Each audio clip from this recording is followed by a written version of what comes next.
Hey, you are watching Half Asian Tarot Queen, and I'm Melissa, and I've started doing this floor cam lately, which I kind of like. So I'm going to do that for this reading, which this is a reading for, so this is like the second new moon in January, so it's the black moon, and it's super auspicious for like new starts. It's like doubly new, like it's doubly like fresh start. It's also the beginning of the year. So long story short, it's a pretty auspicious one. Plus it sounds pretty punk rock, the black moon. Yeah, I'm starting with the Mystical Shaman Oracle, just to get some overall energies for the reading, and we'll see where it goes. There's definitely been a lot of tense energy in the air.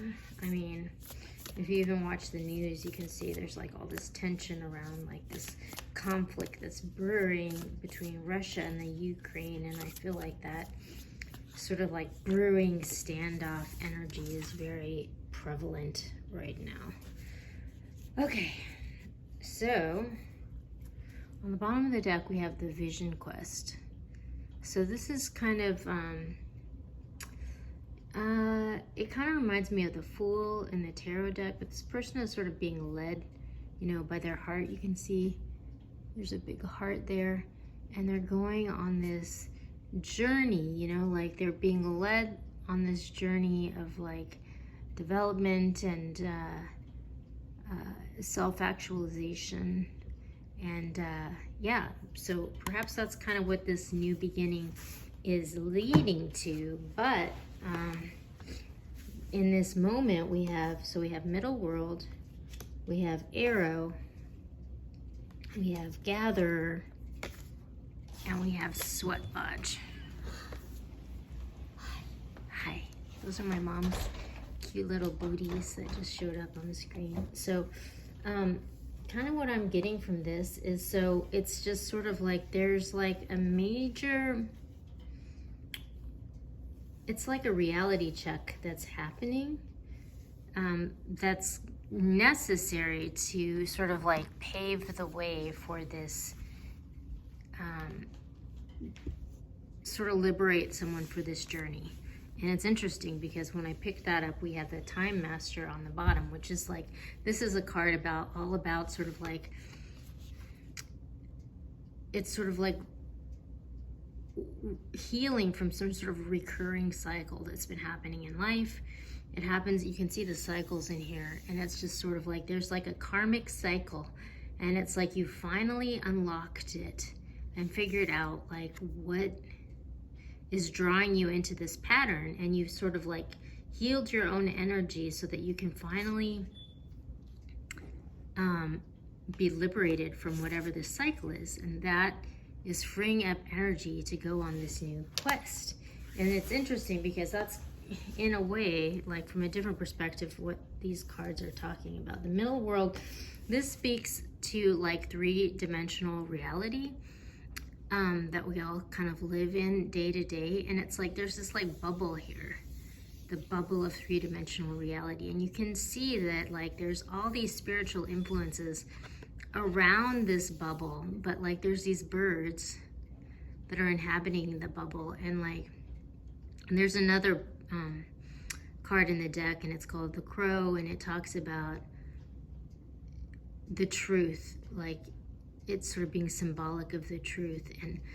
And so I think it's like auspicious that these birds are sort of like, there's a bunch of them and they're inhabiting this bubble of reality. So it's like the truth is finally surfacing in the realm of three-dimensional reality, and it's causing this huge shift. So the arrow, it kind of speaks to like that very thing. It's sort of like when you are in alignment with the truth, when you pull your arrow and like release it into the universe, the arrow is going to hit the mark because it's like in alignment. you can see it's like in alignment with all these spiritual elements, and that kind of gives it this power, and it gives it this destiny that's bigger than your own, you know. And so when you're in alignment with this truth,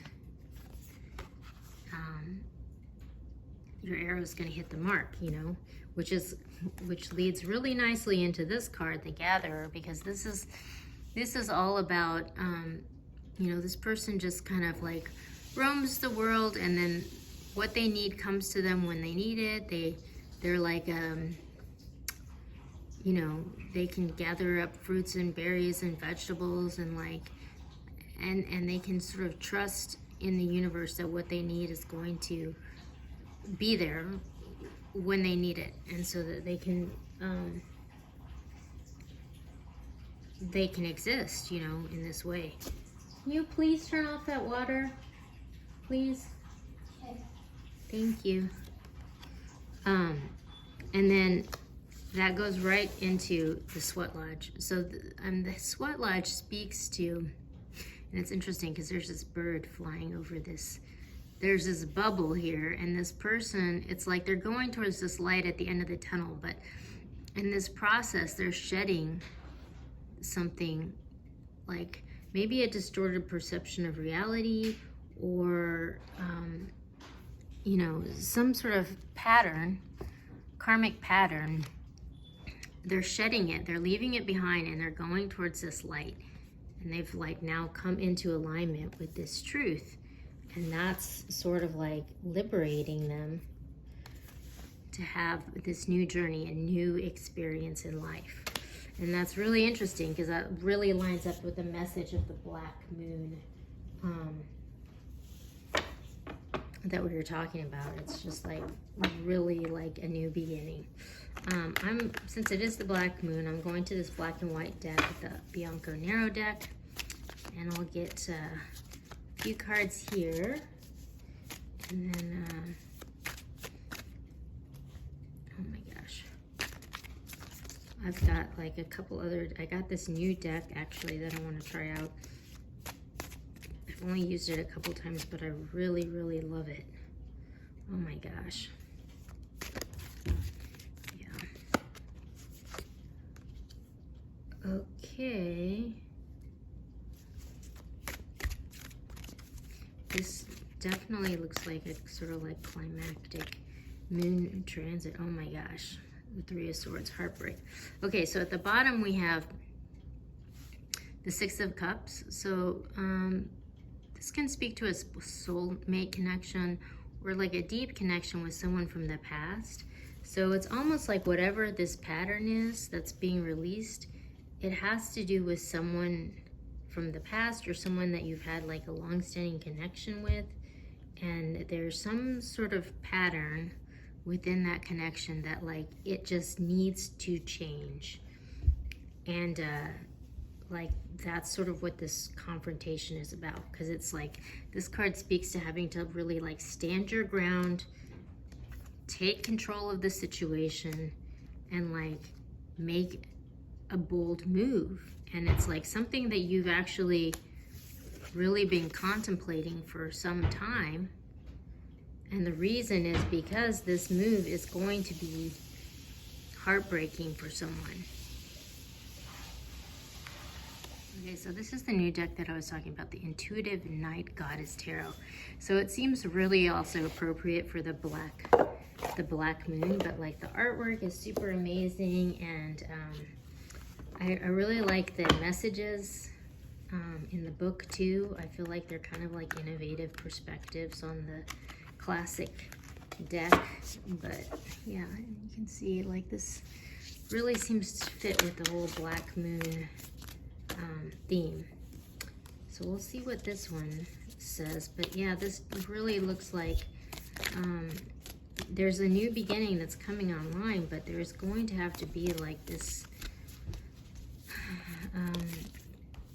profound release and confrontation that's going to have to pave the way for that to happen. Okay. Oh my gosh. Okay. I haven't totally gotten to know all of the, oh my gosh.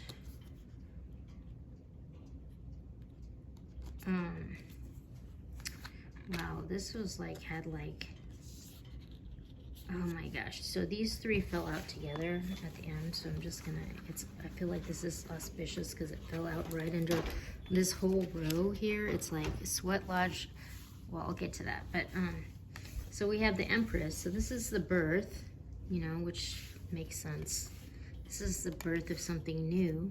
This Empress is like, she's got it going on. Like she's got like all the powers of all the queens, and she's just like abundant. She can like manifest anything, you know, but she's the one that's gonna have to stand her ground when this truth surfaces in reality. And then we have the Hierophant. So this speaks to, I mean, it's the mystic in this deck, and it comes right under the Chariot and the Arrow. So it's like it kind of speaks to sort of like laying down the law, you know, like this truth is coming out, and it's like, it could be karmic law, or it could be something more legal, you know, but when this truth comes out, like there's going to be some sort of like penalty that's associated with it, you know, like things are going to have to change, like undeniably, like when this happens. And that's going to lead to the Five of Cups, which is like disappointment, you know. And there's going to be this loss, you know. But the thing about the Five of Cups is there's like 3 cups spilled, but there's still 2 remaining cups that you can sort of like harness towards this new beginning. And then we have the Spirit of Cups. So this is sort of like, they're all goddesses, so there's no King of Cups. This is like the King of Cups in the traditional deck. But here, this is sort of like being the total embodiment of the cup energy, you know, just like really operating from the heart, you know, like this person is like kind of like they're free, you know, like to like follow their heart, you know. And but however, the cost, the ante that's going to have to be paid, is that we're going to have to release whatever this distorted pattern is that's been holding us back, and it's going to cause some sort of heartbreak, you know. This card of like fear and anxiety and like releasing all of this pain. And you know, it really kind of speaks to this Sweat Lodge experience. Like you're gonna have to release it to leave it into the past. Like you're gonna have to like feel it. You're gonna have to walk through it. And then we have, you know, the Six of Swords. So it's like we're leaving it behind. We're going, you know, on the road to something better. But there's going to be a cost. You know, like there's going to be some sort of loss or heartbreak that's going to be required in order to open the door for this path, this person's destiny. But like at the bottom we have the Warrior of Cups, so that's like kind of like the Knight of Cups. So there's like this new beginning that's coming in, you know, but it's like we've been sort of like putting it off and putting it off and putting it off, because you're gonna have to move through this wall of just pain in order to actually be able to finally move forward from whatever this is, in order to have your new beginning. So I'm gonna go to the Queen of the Moon Oracle to pick a final card for the Black Moon. And it's really interesting because when I pulled out the deck, at the bottom we have the Void, and that came out recently in another reading, which I'll link. And actually there's a whole playlist called The Void, which I'll link up top. But that's, yeah, that's really interesting because that seems very apropos for the Black Moon. And it speaks to sort of like, it's always darkest before the dawn. like right before your new beginning, like we're gonna have all this darkness that's gonna have to be released in order to like make way for this new beginning. And it looks like it's a lot, like it's just this wall of dark pain. But you know, don't hang on to it, just like move through it, let it go, and don't be attached to that, because that's what's being released, you know. It's like that's what's weighing you down, like it's got to go. So we got patience, which that actually, it's funny because this person is like, it's like they're in a cave, they're looking out at the stars. So yeah, and it felt, you know, it fell on this row of like all this pain being released. It's like, just keep things in perspective and try to, like I said, don't be attached to whatever's being released, and try to stay focused on like raising your vibration and releasing to make way for this new beginning. And then at the bottom we also have extremes, hot moon.